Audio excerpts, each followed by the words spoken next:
oblidat, que és un artista plàstic i també un compositor que ha desenvolupat un treball molt especial combinant aquests dos llenguatges. Benvingut, Ernest Borràs. Però moltes gràcies per estar acompanyant-nos en aquest programa. En la meva vida hi ha 3 dates que són fonamentals pel desenvolupament de la meva existència. Tot el que ha passat ha sigut per aquestes 3 dates.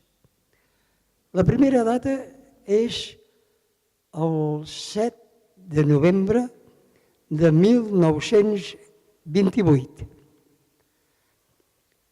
Jo vaig néixer a Barcelona i el meu pare era afinador de pianos. Això va ser fonamental per la resta de la meva vida. En aquell temps, aquesta professió era una mica sectària i només eren afinadors els fills dels afinadors de piano. Per tant, jo, d'una família de 3 germans, i ser el germà gran, vaig heredar la professió del meu pare.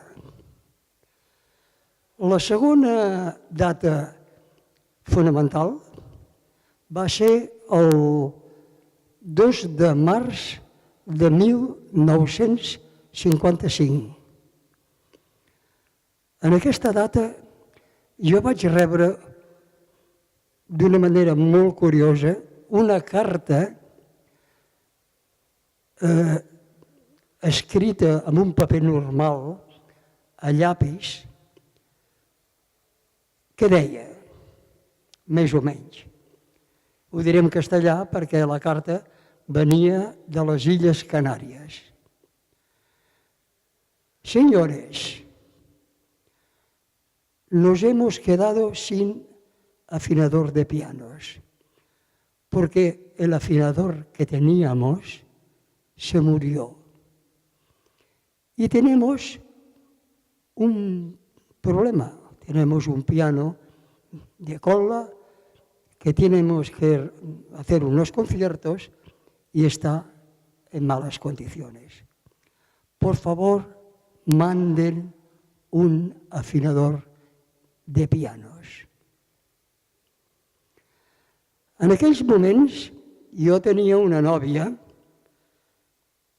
la Berta, està aquí, encara és la meva dona, i li vaig dir, estàvem passejant per la Porta de l'Àngel, i li vaig dir, mira quina carta tan curiosa que m'ha arribat de les Illes Canàries.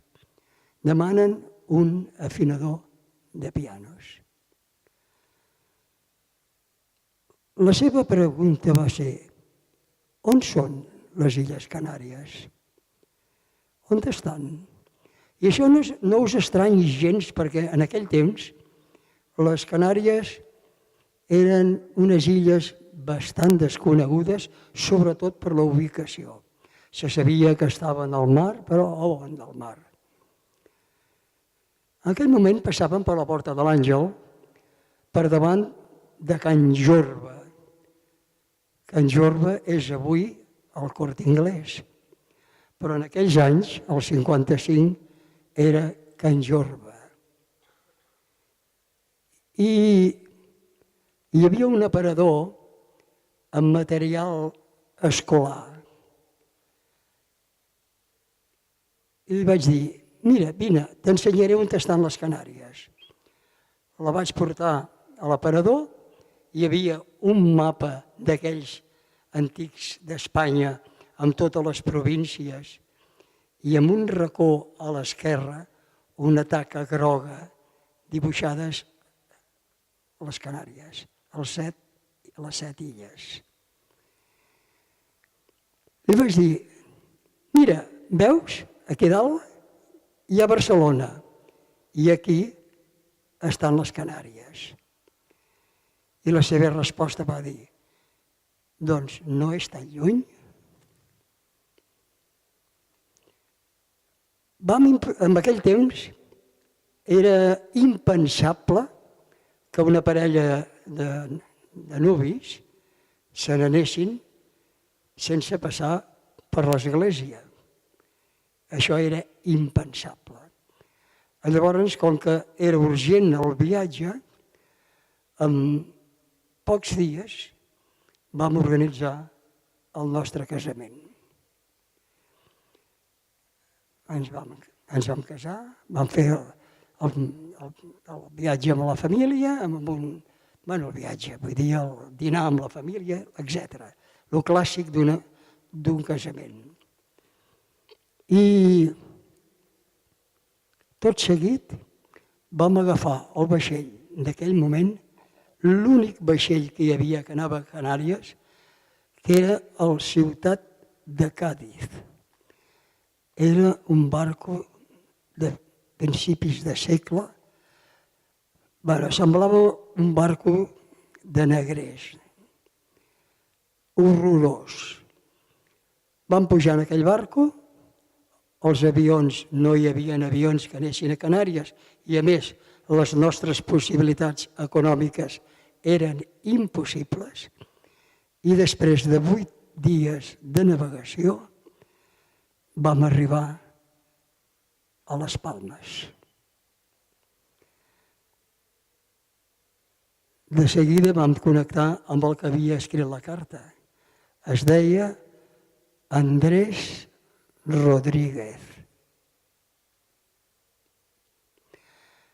La tercera data fonamental és el 7 de novembre de 1980. Jo compleixo 50 anys. Estic en el moment més brillant de tota la meva tasca comercial.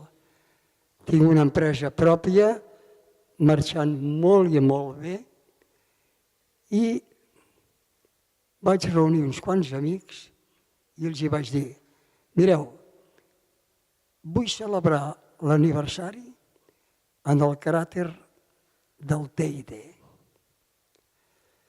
Veniu, m'acompanyeu? Uns van dir: oh, jo tinc vèrtic. Els altres, no, a mi em fa mal l'esquena. Però al final vam quedar un petit grupet. Vam posar 2 botelles de xampany. Llavors el cava encara no havia nascut. Tothom li deia xampany. I ens en vam anar a Tenerife i després vam fer l'ascensió al Teide. Després de 8 hores, pujant un angle de 45 graus, vam arribar en el cràter. I en el cràter, llavors voltats de les fumaroles, de l'olor a sofre, d'un paisatge impossible imaginar-lo. Per exemple, l'ombra del Teide projectada sobre els núvols en el mar. Els colors eren tots els colors. I la música del vent. Els hi vaig dir als meus amics: tanco l'empresa. I me'n vaig a Barcelona a matricular-me a l'Escola de Belles Arts. Es va fer un silenci total entre els amics. Ningú entenia res, però va ser així.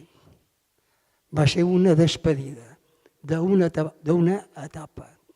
Tancava una etapa que havia durat 25 anys. Ernest,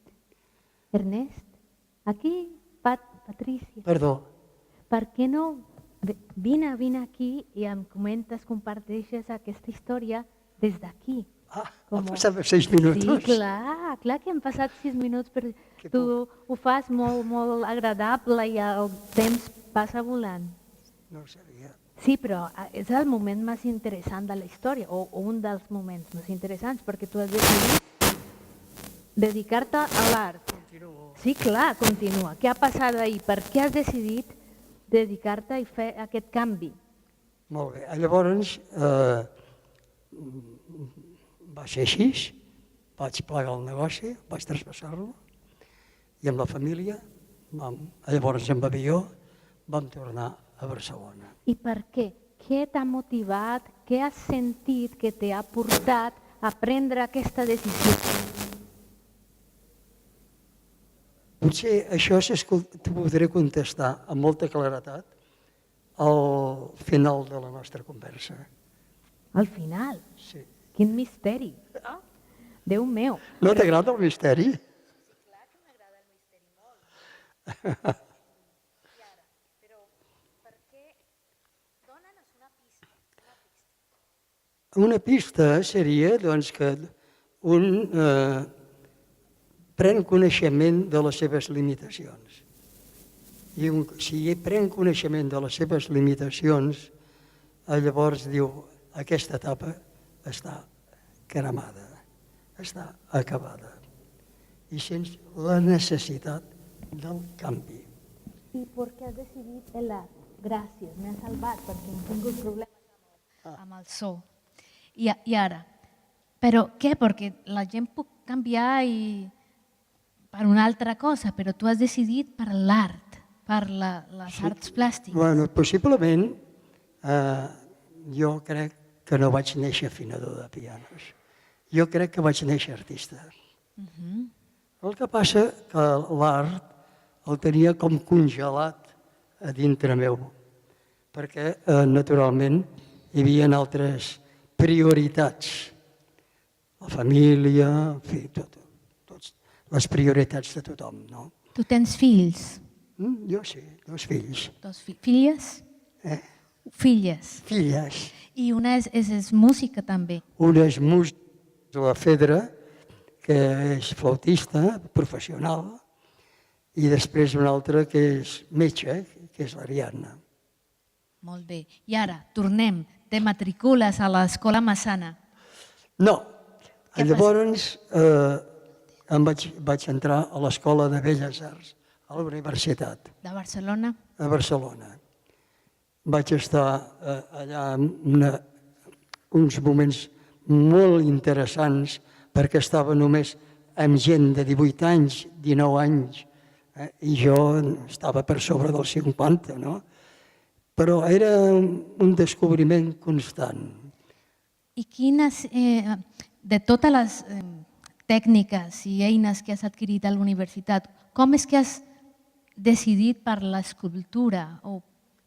Realment, l'inici meu no és l'escultura. L'inici és la pintura. Jo vaig estar molt temps pintant. I quin estil era el teu? O en quin estil? En quina? Estil. Estil, el meu. Sí. El meu. Abstracte o... No, el meu. El teu, no figuratiu, no. El meu. I com és el teu estil? Explica una mica perquè la gent no conec el teu estil. Bé, llavors, el meu estil és que jo no tinc estil. Jo ho definiria així. Jo no tinc l'estil de coneixença. Per exemple, tu estàs a Venezuela, veus un quadre per dir un nom conegut, el Miró, i dius, això és un quadre del Miró. Tu veus una escultura meva a Venezuela i no saps què és la meva escultura. Cada obra és un naixement.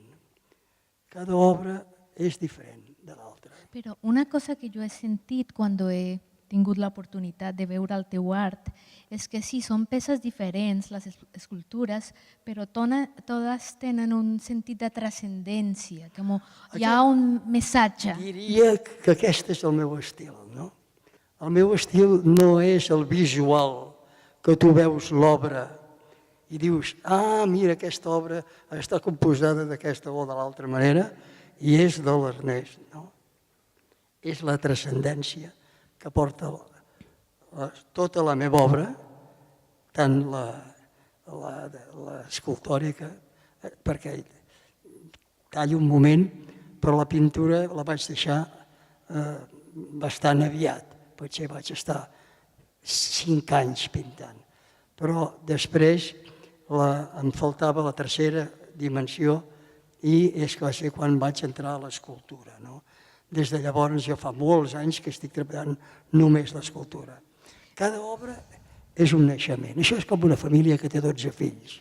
I és molt bonic perquè ara estic pensant, tu tens aquest bosc màgic que has fet, que és una experiència impressionant per veure, per sentir, per recórrer aquest espai, aquesta muntanya sencera que tens. Per què no ens expliques com és que has concebit? Amb molt de gust. Però aquesta obra que està parlant ara la Patrícia, que la vam viure junts no fa pas massa, que li vaig estar explicant i veient, doncs és el resultat de molts anys de treball. Aquest any fa 33 anys que jo estic dedicat a l'art, única, exclusivament a l'art. Llavors he anat passant per moltes facetes diferents, però he arribat fins fa 6 anys que vaig començar amb l'obra del bosc, que tu parles. I llavors aquesta obra, cada obra, tu saps, perquè les has vist, són molt diferents, molt diferents. I com ho has concebit? Perquè m'ha agradat molt els retaulos, el camí que has de fer, és com un camí iniciàtic. És com un camí iniciàtic, no? I cada una, jo crec que és aquest el meu estil, no? La transcendència. Hi ha un tema que a mi sempre m'ha despertat molta curiositat, com és el tema dels retaules del Renaixement o del barroc, no? Aquells retaules que en general eren fets per artistes italians i que eren talles de fusta policromades o pintures i expressaven històries bíbliques dirigides a un personatge que era un sant. Això no des d'un punt de vista religiós, perquè no és el meu tema, però sí sempre m'ha interessat, m'ha preocupat el misteri que hi ha aquí darrere de tot això. Aquesta mística que tenen totes les religions. No és la nostra, sinó que qualsevol religió hi ha un misteri, hi ha una mística, hi ha una espiritualitat. Aquest seria el meu estil. I com és que has començat? El primer retaulo és el retaulo del temps, era? Del temps, sí. Del temps, has començat amb el temps. Per què has decidit que el primer era el temps, el segon era el... És una mica curiós perquè l'ordre de visita que fem no és l'ordre de construcció. Jo no vaig començar pel temps, i del temps vaig passar al sol, i del sol vaig passar... No, jo em venia, em ve a mi, perquè em venen així les obres, i llavors les sento dintre i les... És que l'ordre visual no és l'ordre de construcció. I qual ha sigut l'ordre interior? És que jo, la meva forma creativa, si és que es pot parlar d'aquesta manera, jo diria que mai penso el que vaig a fer. La intuïció més... A mi les obres em flueixen soles. Em recordo ara que m'has dit que ara que deixaràs la casa teva i aquest espai, que has tingut un somni que t'ha dit has de fer l'última i que t'ha dit el somni... Això és veritat. Quina escultura era. És veritat, i justament, si els minuts ho permeten, Sí. Sí? és l'obra que volia comentar. L'obra que volia comentar no està posada al final del camí, està posada en un espai, però és l'última. I aquesta és aquesta que la vaig somiar i després l'he feta. Aquesta és l'última, perquè abans d'aquesta jo donava per acabat tot el procés, que eren 17 escultures. Però no sé, és això el misteri de la creació, no? La creació és un misteri, és inexplicable. Llavors, sí vaig tenir un somni que faltava aquesta obra. Aquesta obra es diu Retaule de la Pedra. Retaule de la Pedra. Tu no l'has vist, em sembla, aquesta. No, però tu has dit una cosa molt bonica que no. Però t'ho vaig comentar, Sí. que perquè l'estava elaborant, no? No és la primera vegada que jo faig una obra a partir d'una frase literària. Per exemple, hi ha una obra que no és d'aquesta col·lecció, sinó és fora d'aquesta col·lecció, que vaig fer-la a partir d'una frase que va dir un compositor polac que va morir en els camps de concentració d'Alemanya, jueu, que va dir que la necessitat de crear és la mateixa que la de sobreviure. Aquesta frase em va impactar molt i a partir d'aquesta frase vaig fer una obra. Bé, doncs aquí ha sigut igual, no? M'ha vingut el coneixement d'una paraula estranya, bastant curiosa, que es diu vitriolum. Jo no sé si algú de vosaltres la coneix, aquesta paraula. Vitriolum. És una paraula... Sí? La saps, tu?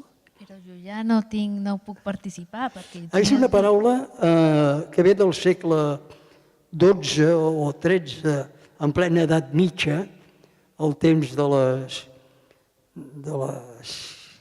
bruixes, de les màgies, de l'oscurantisme.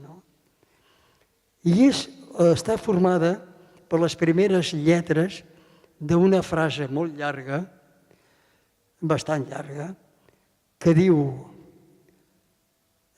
visita l'interior de la Terra, connecta't i trobaràs la pedra oculta que és l'autèntica medicina. Això està escrit en llatí i les primeres lletres d'aquesta frase surt la paraula vitriolum. I sobre aquesta paraula he fet la que és l'última obra que ja faig. Perquè per mi amb aquesta obra faig, i amb vosaltres, aquí davant, estic repetint l'escena de fa 33 anys a dalt del Teide, quan els hi vaig dir als meus amics que plegava de la meva empresa per dedicar-me a l'art. I ara aprofito aquests amics per dir que jo acabo el meu cicle d'artista amb aquesta obra que diu vitriolum, perquè és molt sàvia aquesta paraula. Diu: visita l'interior de la terra, de la teva terra. I ara ve la paraula clave, que diu: rectifica't i trobaràs la pedra oculta, que és el problema. Si trobes el contacte amb el teu problema, trobes la teva autèntica medicina. Jo tinc consciència de que, i és curiós que acabo amb aquesta obra, el meu cicle, no la meva vida, però sí el meu cicle d'artista. Moltes gràcies per compartir amb nosaltres aquest missatge i per dir-nos que aquesta és l'obra que acaba aquest cicle. I em sento frustrada perquè no tenim temps per parlar de tantes coses, especialment perquè no hem dit res de la teva faceta com compositor de música, que tu ets també un compositor molt reconegut, molta gent ha gravat, enregistrat el seu treball, molts cantants, especialment perquè tu has fet molt lead, composat moltes cançons, moltes obres també de música de cambra. També és un aspecte de la teva vida que és molt important en la creació teva. És que jo sempre he pensat que la música per mi, com a creador, és un afegit, un añadido a la meva carrera, perquè per mi sempre és més, no més important, però sí li he dedicat molt més temps a l'escultura que a la música. Però això, el tema de la música em ve de molt lluny. Del pare afinador de piano. Sí, clar, quan jo tenia 11 anys, acabava la guerra del 36, recordo, sí, hi ha coses que ho recordes. El meu pare li va dir a la meva mare: l'Ernest té de fer dues coses ja. Quines? Una és la primera comunió i la segona, estudiar música. Mira, ho has fet. Llavors em van posar uns pantalons llargs, un llibre a la mà esquerra i amb aquesta santedat vaig començar a estudiar música. I sembla ser que jo tenia molta capacitat per la música. I per la meva professió, que després va ser, jo tenia que saber de música. Però és que a part de saber música, ho feia molt bé. Però més tard, ja tot això va quedar aparcat, em vaig dedicar jo a la meva feina professional i mai més he tingut contacte amb la música com a creador. Fins a quina edat? Fa 12 anys o 14 anys. Has començat la teva etapa de compositor. He recuperat el coneixement de llavors, l'he recuperat i és quan he escrit la música que tu parles, no? La música que jo realment invito a tothom a escoltar perquè hi ha enregistraments, especialment a Columna Música.